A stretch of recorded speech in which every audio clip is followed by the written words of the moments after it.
like to welcome Dr. Steve Hambleton. Look, thank you, ladies and gentlemen, for inviting the AMA to make a comment today. And I think it's very relevant to think about what the role of the private sector is going to be in the near future, because the near future is nearly upon us. And we keep getting warned that health costs are going up, and they'll continue to go up. We keep getting warned that we need to make change.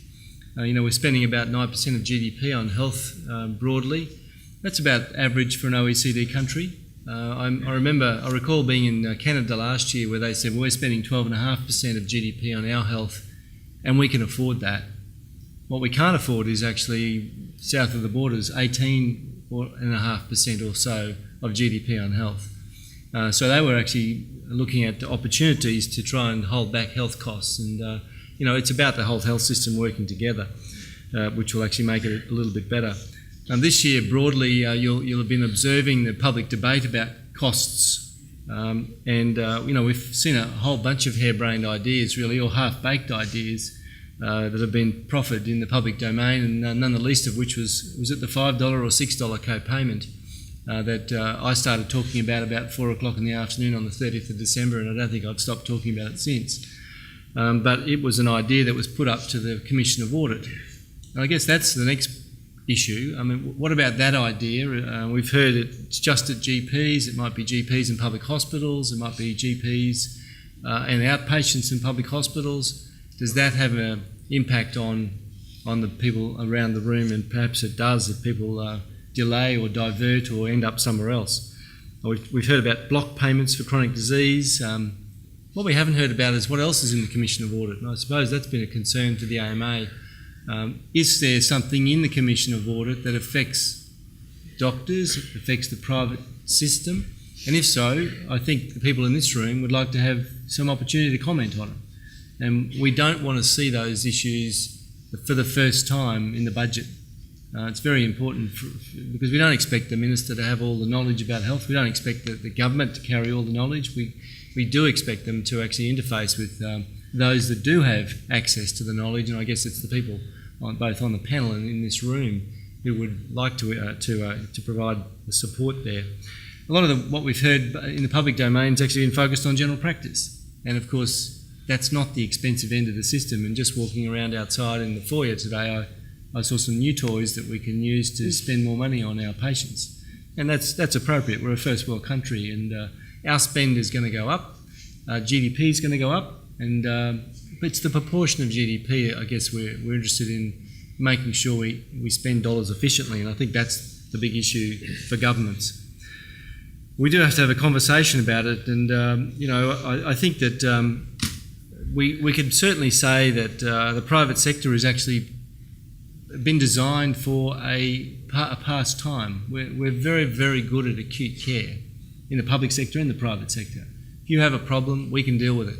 If someone has a heart attack, God, I hope you don't, in this room today, you're going to be on a table in front of a cardiologist within a couple of hours. You'll have your stent. Hopefully you'll have no heart damage, and you'll go on and you'll survive that. Whereas the real problem, what's really driving the costs, are not so much that. It's actually our ability to do more things for more people, not just the ageing population. It's actually the improvement in technology and I guess the impact of chronic diseases, which people are mostly surviving these days. So if we think about what are the opportunities for us, it really is connecting up the health sector, and there's certainly a move from government to look at increasing out-of-pocket costs, and that may well have an impact. But if we actually work together with GPs and close the gap between what happens in hospitals and what happens in the community, that's an opportunity. It doesn't mean we're going to unload the private hospitals, but it might mean that there's more knowledge of the private health insurer about what happens to the patient in between. Now, the AMA put out a statement recently on the role of private health insurance in healthcare financing, and it talked about the ability for private health insurers to actually engage with general practice, to actually work with doctors on hospital avoidance programs, on chronic disease programs, and perhaps even alternative support models to keep people well. We think that's a good thing. You always worry at the AMA when a health economist agrees with you, and you perhaps worry when people like George Savides agree with you as well. But I think we're onto something that we do need to actually explore further, and my colleague to my left may well agree with me too, that we do need to close that gap. What else is happening out there? Well, we have a review of the Medicare locals. Now, the Medicare locals really are to try to look at population health in the non-hospital space. And that review hopefully will improve the efficiency of what Medicare locals can do, and they need to help us save health costs as well. But it seems nobody's actually focused the Medicare locals on what happens to patients who leave private hospitals. Why aren't private specialists part of that care pathway that keeps people out, keeps people healthy? And I think that's something we'd like to see Medicare locals looking at. And it's certainly something that the private health insurers are very interested in, to make sure when people get to hospital, they get treated appropriately when they get home, that they're not lost in the system. You know, things like palliative care and end-of-life care are things that we need to talk about as a community, and also how we fund and where we fund it. And doing palliative care in the community with support for general practitioners is going to be a lot more efficient and a lot less expensive than actually occupying private hospital beds. I don't think the day was going to come where your beds are going to be empty, but I think we can maximise the use of them for appropriate purposes if we close the gap within the system and actually and engage with each other much better. Look, one more thing I'll say is there's a huge opportunity to actually improve what we do in healthcare and improve the outcomes for patients, and that is by collecting, analysing and reflecting data. And that's a big opportunity in the next few years. And right here in Brisbane, there's a private hospital who's actually demonstrated that you can actually use data effectively and make decisions on the base that affect patient care near real time. And of course, I'm talking about the cardiothoracic surgeons at St Andrew's Hospital, not very far from here. Actually, might be where you get your stent if you have a heart attack this morning. Good to know. But they've shown that very quickly, with proper use of data and engaging with that, engaging the professions with that, near real time they can make decisions about whether that anticoagulant versus this one decreases return to theatres or blood transfusion quantities. If you measure it, you can get a chance of actually modifying it. And I guess the personally controlled electronic health record on which I was on the panel of review is another opportunity to help us to talk to each other better from the general practice sector through the private hospital sector and back into the community. And I think that data and use of data is a real opportunity in the future to actually allow us all to understand what we do better and actually spend each dollar as efficiently as we possibly can. Thank you very much. Well, thank you. Thanks, Steve. That was wonderful. And now for his perspective on this, please welcome from Barton Deakin, Graham Morris.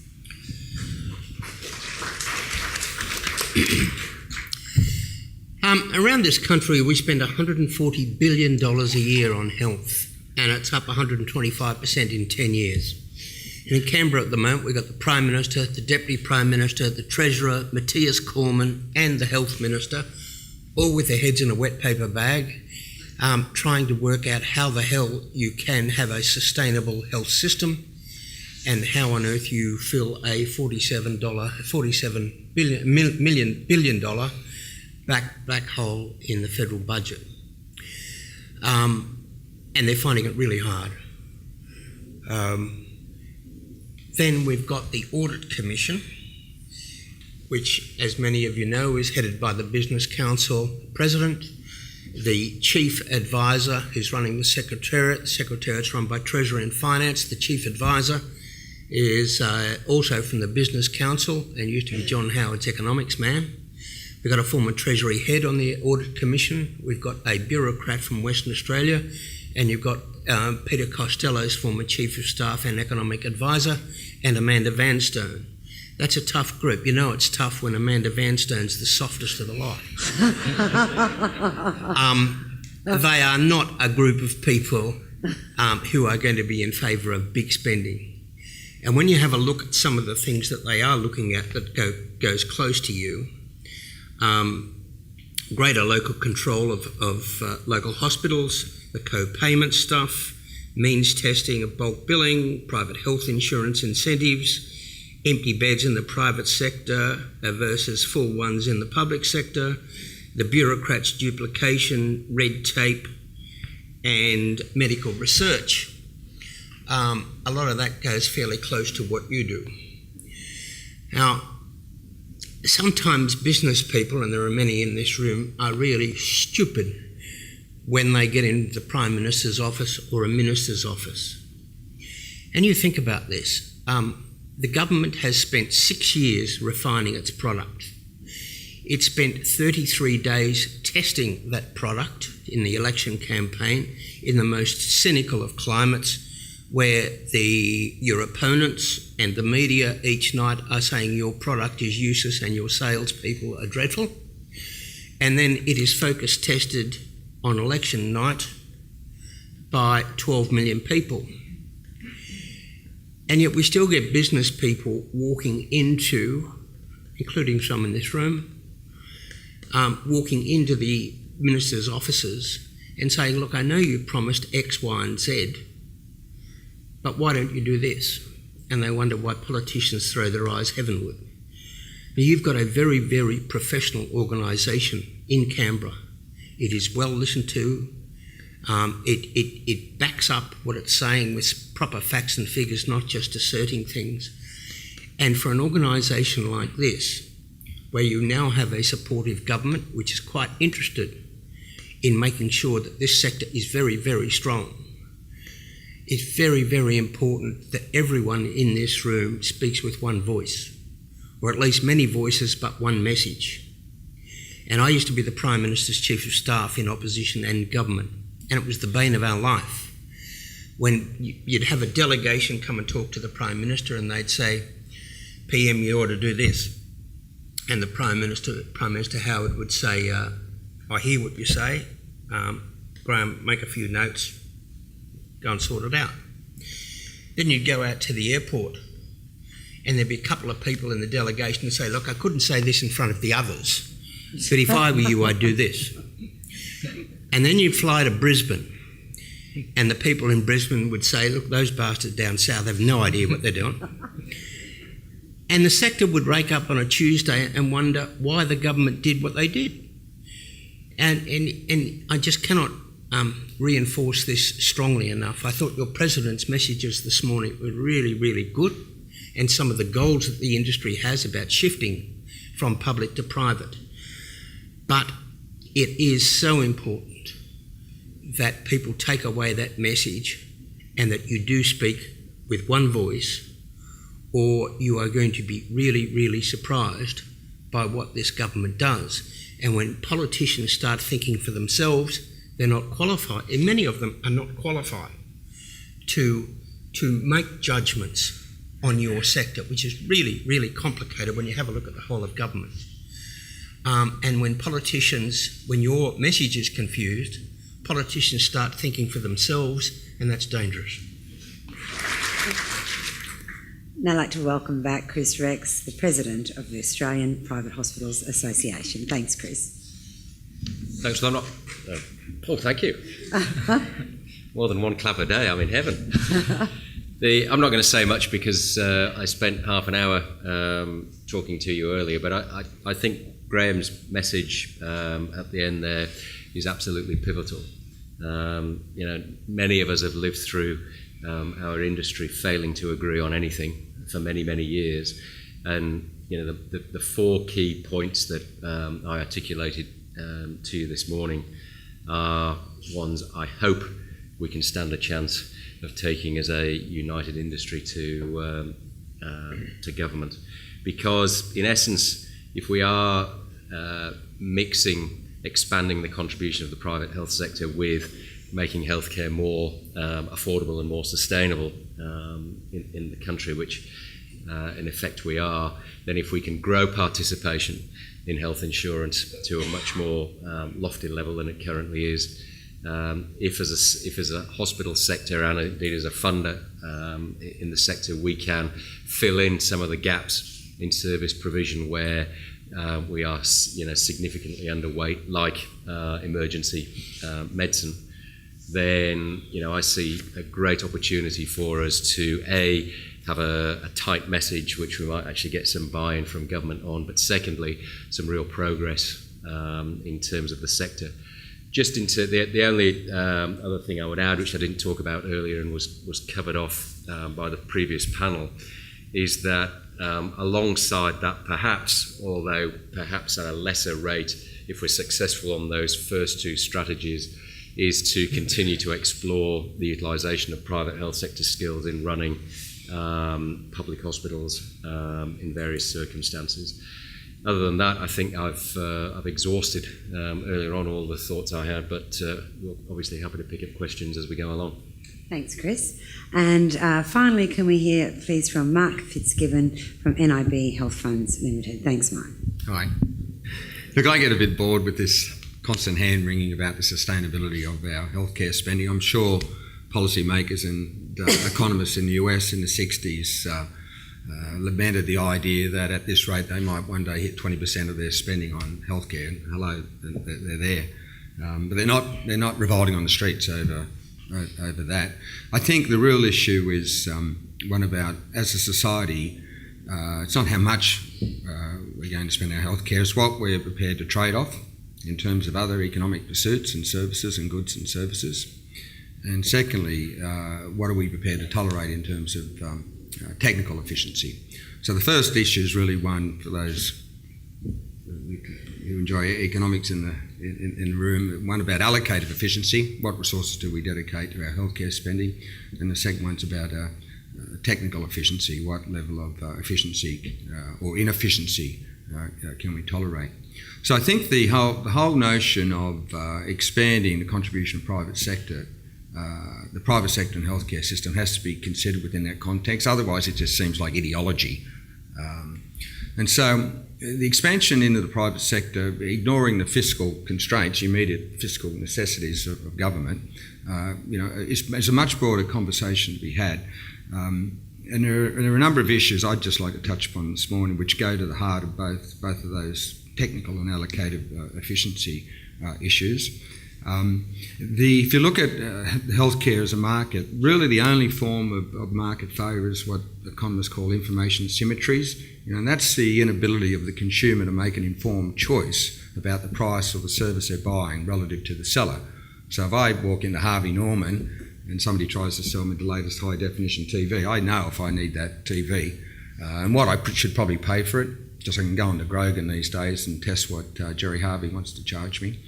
But if I go in to see a doctor who says I need 3 drug-eluting stents put in my heart, what am I to say? Well, I've got no hope. I'm a captured consumer. So that's the information symmetries, which is probably the greatest challenge we have as a sector, as a marketplace. The other important issue is that we've tended to rely upon insurance indemnity to pay for our health care, whether it be a social insurance scheme like the NHS or Medicare or a private health insurance scheme like our own. And that suited society fine for a long time because most of the health care we consumed was non-discretionary. You pretty much only ended up in hospital if you had to be in hospital. Today we know so much more of our health care is discretionary, and we've got these very capable people selling the health care. So moral hazard is a very powerful limiter within our system. We really need to think about, well, look, do we absolutely continue to rely completely on an insurance system, be it a social insurance or a private insurance scheme, or do we start to blend and say, well, look, at one end where there is no choice and it's high acuity, insurance covers it. At the other end where there's a lot of choice, perhaps there has to be more of a price signal for people. So just a few other points I'd like to make. What that means in terms of tackling information asymmetries is we certainly need to provide more information to consumers. So, for example, we lodged a website late last year called White Coat, which didn't pretend to offer any clinical advice to people, but at least provides people with advice around relative cost, what other patients have been saying about the dentist or the physio or the optometrist. Doesn't tell the whole story, but it's some additional information to consumers, just like TripAdvisor provides. We do need GPs to play more assertive roles as consumers, as the advocates of consumers, and we're certainly up for having a deeper relationship with the gatekeepers. So I don't know if you like that description. Because again, if the consumers aren't in an ability to deal with the information asymmetry, hopefully the GP with additional time, resources and compensation is in a better position to be a consumer advocate. Within that same bucket too, I'd put the importance of having an electronic health record. It's just crazy where we are today in terms of the absence of technology in healthcare. You know, I was in Nairobi a few years ago and I could put my card in the bank teller and it knew all about me, everything about me. But had I been hit by a truck in Nairobi and a doctor picked me up the side of the road, they'd know nothing about me. You know, it's quite absurd. And we need to create some incentives around better health behaviour. So, for example, you know, I'm all for community rating and people not being penalised because of some inherent condition they have or their age. But the idea of not being able to reward people for things like non-smoking, I think is just crazy. And I think that's another issue we need to address. So I'll just leave it at that. Oh, and just one final point. I'm a big believer in this whole movement of advanced care planning. You know, most of you know this, the stats. We spend something like 2/3 of our lifetime healthcare costs in the last few years of life, and a lot of it's just pointless. It's about.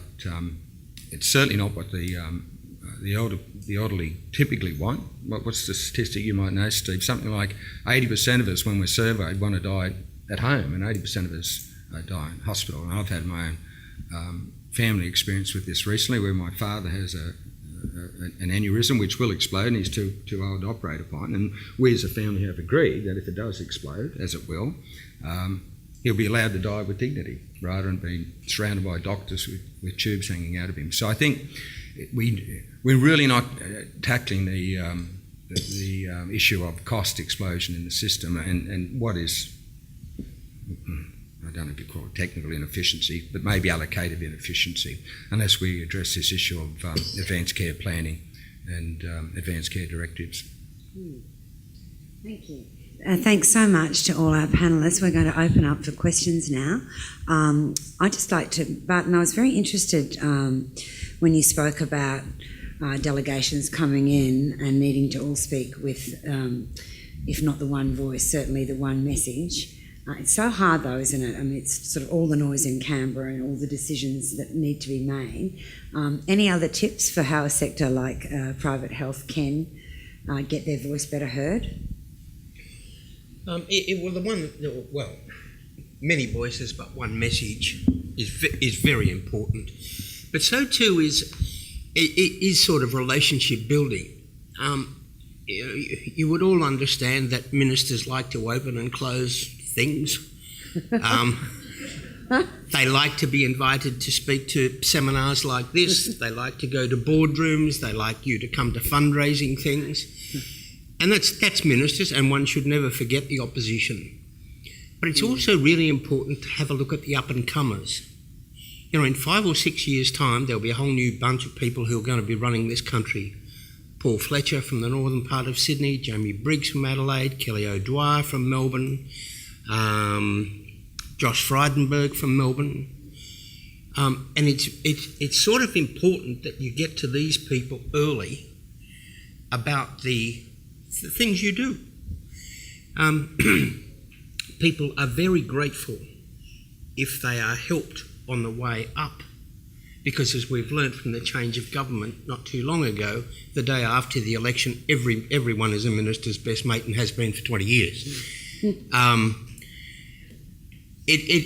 know, Michael Rolfe and whatnot understands this, but there are many people in this room who have an opportunity to build relationships with these people that are going to be running the country over the next 5 to 10 years, and they should be educated in what you do. And can I... Something else that I think is important, and that is, it's not all that long ago coal seam gas was going to be the next big thing in this country. And there was a boardroom at sort of association level. They had a meeting and they said, look, we probably ought to get out and sell ourselves as an industry and a sector. And the other mob said, no, it'll be all right. You know, there's a few whinges there. and they didn't do anything, and the industry is dead. New South Wales is cactus, still surviving in this state, but I think you do have to. You've got, people like Mark here, and they've got useful budgets and whatnot in his sector. But I do think it's very important that the industry itself promotes the benefit of private hospitals. Otherwise, when something goes wrong, as it did with coal seam gas, and you get the National Party, the Greens and Alan Jones talkback people against you, and you wonder why you're dead, it's just very important that you don't just sit here and rely on poor old Peter Dutton or your president to explain the benefits of your industry. You've got to do it yourself, and that means using the media well. Well, I don't even know why you have two associations. It's always struck me as odd.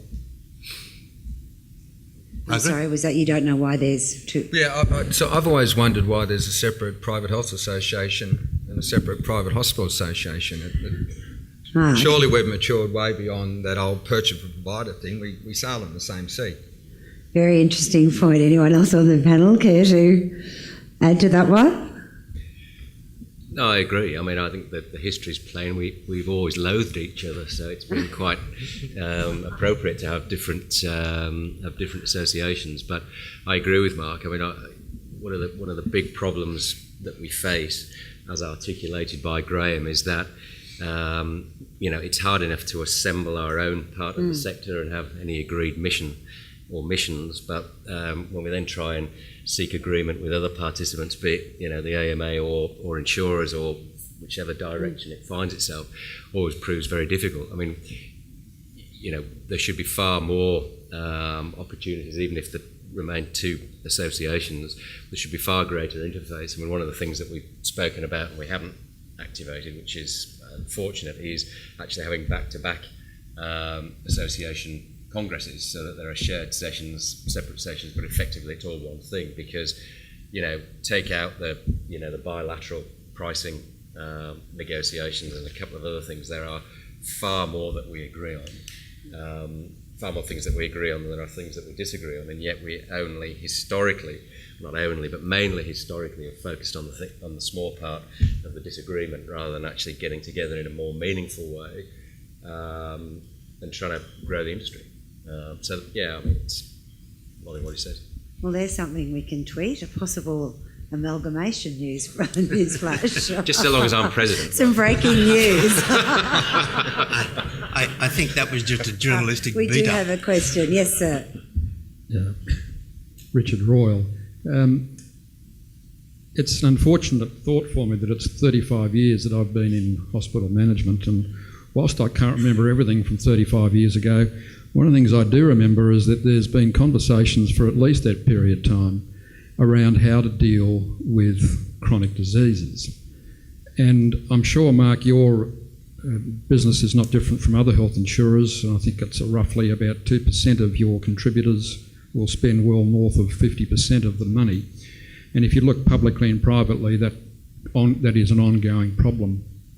And yet to this day, we have not seen in this country any true ability to provide an integrated service. And yet there are examples of that overseas and are well documented, and Kaiser is a very good example of that and what they do. And certainly Steve and I and Andrew Walduck from Australia Post looked at the whole issue of data, as Steve's pointed out, in our review of electronic health records, and the issue of chronic disease continues to crop up. I'm interested in the panel's comments about some of the challenges that there are in the funding of health in this country, and how can we genuinely see opportunities to actually provide a more integrated service where the private sector can actually play a very key part.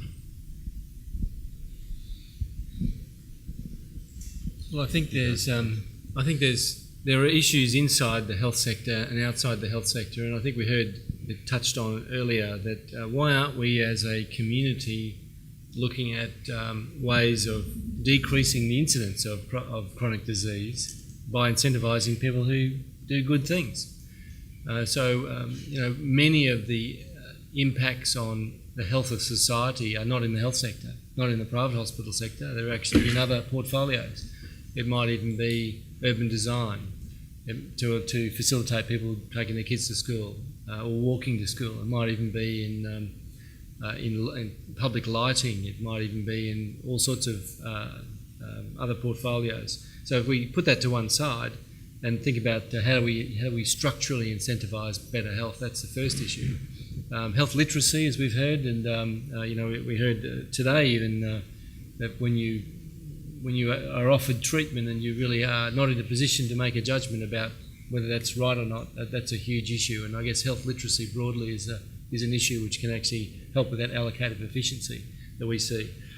But in terms of specifically getting to chronic disease management funding and what works elsewhere, and as we heard, when you can measure things, you can actually look at unwarranted clinical variation. I'm on the Quality and Safety Commission as well, where we were looking at unwarranted clinical variation. That's a very strong way of actually providing feedback to individuals about, well, how come over here we're seeing this number of procedures and over there it's different? And when you analyse the populations, you realise that the populations aren't different, it's the clinical decisions that are different. So that's a use of data in a very constructive way to assist people to actually improve what they're doing. And in terms of specific chronic disease programs, Australia has been experimenting with various programs. Our Medicare system is obviously based on episodic payments, but we now have, in addition to that, chronic disease management payments to look at putting out a structured approach to chronic disease. And that's been embraced by the practitioners, I guess probably less so embraced by the patients seeing the value in that. Because sometimes these documents don't even get referred to after they're created, and that is a shame. The Department of Veterans Affairs has actually built on that, and they now have a chronic veterans care program, which is actually a structured approach to chronic disease management, plus follow-up and ensuring that it's interactive afterwards, so that the care plan is written and then it is delivered. And that is a proactive, interactive step. We see the Minister currently talking about block payments for chronic disease, and referring to the New Zealand program where people get a capitation payment. And if you mention that with the AMA anywhere nearby, they get a cold sweat, but they pay a capitation payment for a patient for 12 months. And there is an element of risk sharing in that in terms of outcomes for that payment for that patient. So these sort of things are being examined. Our ability to communicate with each other and connect up the dots between the private sector and the public sector, we're starting to think about. And I won't steal the private health insurers' thunder, but disease maintenance programs and prevention programs and support programs and health literacy support programs for patients is really important. And engaging the GP in that process, or the patient and the GP in that process, is really important. Locking them up longitudinally, preferably with one individual, so that we get to know them, they get to know us. If they've got private health insurance, we should be leveraging off that to implement some of those services that are already being paid for by our private health insurers. And I must say that giving the GP more information about to assist choices for patients, I would certainly very much support. Thank you, Steve. Yeah. So there's been a considerable research around the efficacy or cost effectiveness of disease prevention and management, chronic disease management programs. The three common elements which seem to stand out is, firstly, the cold-blooded actuaries will tell you they don't work, but at least not in terms of getting a return on invested capital. And in the end, if you're going to get a serious allocation of resource into something, the economy, the way it is, says you have to get a return on invested capital no matter what your ideology. But the cold-blooded actuaries tell you it doesn't make sense, essentially, to keep really sick people alive longer than what they'd otherwise be alive. But that's part of the economic analysis. The second flaw or learning out of the worldwide research is that you can spend a lot of unnecessary effort and expense on surveying people who aren't really at risk, and that's why I think programs like the DVA, if you can actually work on a population which are at risk, can be effective. And the third learning is that unless you involve the GPs or the primary care people, forget it, because people don't want to hear off their insurance company what they should be doing. You know, they want to hear off their doctor what they should be doing. So unless you get those things right, you know, forget about investing in chronic care if you're expecting an economic return. And that's even true in countries where you have a single payer. The situation is made even more problematic in Australia because we actually have a dual payer system, private health insurer and the public system, let's call it Medicare. So consequently, any effort I invest in getting improved outcome, theoretically 70% of that leaks to the public and vice versa. So you'll never get the return of the investment you require whenever we have two people paying the bills. We need a system like a Medicare Select where it's just a single payer. And of course in private health insurance it's made even more complicated for that same reason by this silly system of risk equalisation we have, whereby again any results I achieve, whether it be through the GP or whatever the means is, to reduce the utilisation and cost of a chronically ill person, that means I just get to claim less on risk equalisation and the economic incentives completely removed. So you know, fixing the dual funding arrangement and fixing the system of risk equalisation as it exists, you know, have got to be real priorities if we're going to see an expanded and greater investment in the area. Can I just make a couple of observations? The federal government, it's very important that you keep the federal government up to what it has promised and that you get it to deliver. And I'd be making sure that the sector got, you know, whatever you want to out of $42 million for tropical medicine, an extra $42 million, more nursing scholarships, more money for bowel cancer research, and then the whole privatisation of Medibank and that sort of stuff. In other words, forcing the government to do what it said it would do. But, and I heard the minister say this, and I've never understood this. The minister was saying this morning that your sector does X amount of work in the heart attack area. Well, you've got a problem in Canberra. If our Prime Minister has a heart attack and one of his staff takes him to the two nearest hospitals, which happen to be private hospitals, the private hospitals will say, sorry, PM, whack in the ambulance and go down to the public hospital. And you think, well, we've got all the lawmakers here, and if any of them wants a stent whacked in, none of your people in Canberra are going to help. That doesn't help your image. That is a very good point. Well, I think it's an excellent point. So those people with hospitals in Canberra, please take note.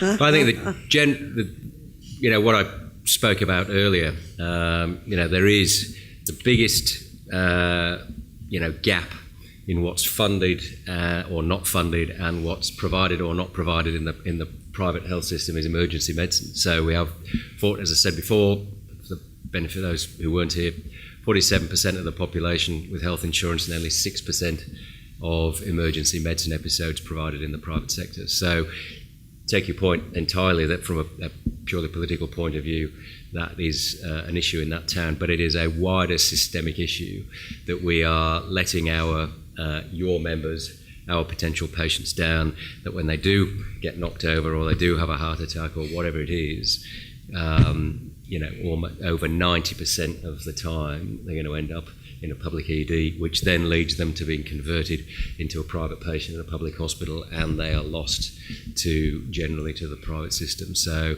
it is a very important point, and one, as I articulated, area that the association is going to focus on very intensively.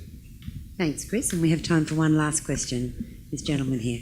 Mark Brett Robinson from Icon Cancer Care. I was really interested in your comment about advanced care planning, and I guess I'm interested in what incentives you're looking at to try and support that in the private setting, because certainly I know from the experience at the Wesley Hospital and Richard Royal's model of care, there is very much mission driven, so the palliative care services are underfunded, under-resourced, but that's clearly the avenue for private hospitals to work with providers to push people into their homes to die. Is that to me? I think that's to Chris. Sorry? Sorry, to Mark. Oh, yeah, well, look, I understand it conceptually, but I know very little about it. I'd actually defer to Steve on the point. I just know from my very limited knowledge and experience, direct experience with it, it's just such a sensible and obvious thing to really crank up in society, because, you know, the older people don't want, you know, that poor care in their later years. It's costing us, you know, billions of dollars, literally, in what some might regard as unnecessary care. But in terms of how you might better operationalise it, we'd certainly like to work more closely with general practitioners, and I think it's part of this overall discussion we need to have with the gatekeepers about how we might actually give effect to that. Steve? And as Mark was saying earlier, part of the problem is the dual and sometimes triple funding in this area for end-of-life care. And I guess we should be talking about end-of-life care and advanced care planning and advanced care directives and you know, those sort of plans much more broadly. Certainly something the AMA wants to get engaged in. I think it's a huge opportunity for all funders to actually allocate those funds in a more appropriate way. Spending the last few days in intensive care with tubes sticking out certainly isn't the best necessarily, or the most cost-effective care that patients can get.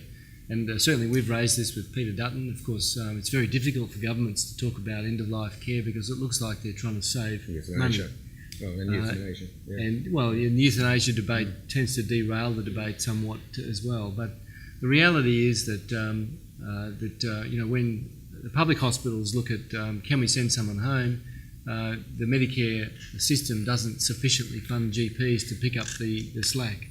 The private hospitals might say, well, we want to get people back into their own homes and allow them to die with dignity in their own home, unless it's pitched as a hospital avoidance program and organised as such. It's very hard to actually get the funding to follow the patient in that sense, which is eminently sensible. You know, the issue of futile care as well is something that we need to talk about as a profession and need to also measure. If we're not measuring what we're getting, we won't realise that you know, there's a New Yorker article that was published about 12 months ago that talked about the difference between palliative care and I'll take every piece of care I can get. And when they looked at the figures, that those patients that elected to have every single piece of care delivered versus those that were focusing on quality of life, the startling reality for me was that those that chose the quality of life arm actually lived longer and healthier, and the others suffered terrible side effects. Now, even in our own newspapers, not that long ago, there was a picture of a terribly unwell-looking person saying, if only I had access to this last drug that I need for my disseminated cancer, I'd be happy, and the government's not paying for it. Well, actually, that day I looked up that drug. There was a 12% response rate for that drug. There was an 88% rate where you don't get any benefit, you just get harm. And if someone had sat down with that person and said, if you really want this drug, you need to understand there's a 12% response rate. We're going to harm you 88% of the time. 52% of the people who start this drug can't continue it because the side effects are so terrible. And this is a last-line chemotherapy agent.